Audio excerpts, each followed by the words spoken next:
जैसे कुछ श्रद्धालु कहते हैं कि भगवान श्री कृष्ण जी ने राजा मोरध्वज के पुत्र ताम्रध्वज को आरे से 2 फाड़ करवा दिया था, वो मृत्यु को प्राप्त हो गया था, और फिर भगवान श्री कृष्ण ने उसको जीवित कर दिया था। अब यहां पर हमारी बुद्धि अटकेगी कि श्री कृष्ण भी तो बहुत शक्ति रखता है और उस मरे हुए बालक को जीवित कर दिया। केवल इस एक उदाहरण से हमने भगवान की संज्ञा में किसी को नहीं लिया जा सकता। अब विचार करने की बात है, क्योंकि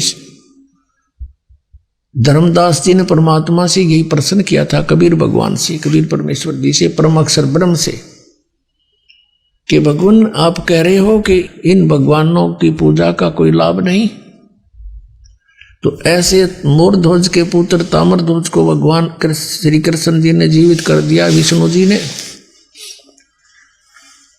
तो परमात्मा ने कहा कि वही श्री कृष्ण जी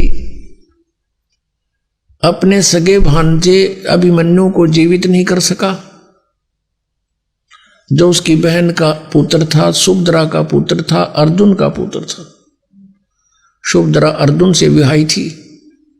चक्रव्यूह में महाभारत के युद्ध में मृत्यु को प्राप्त हो गया था, पांडवों का कुल नाश हो रहा था, श्री कृष्ण रो रहा था, पूरा परिवार रो रहा था।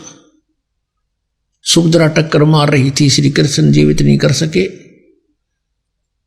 बोल तब से धर्मदास जी ने कहा, प्रभु आप ही बताओ फिर।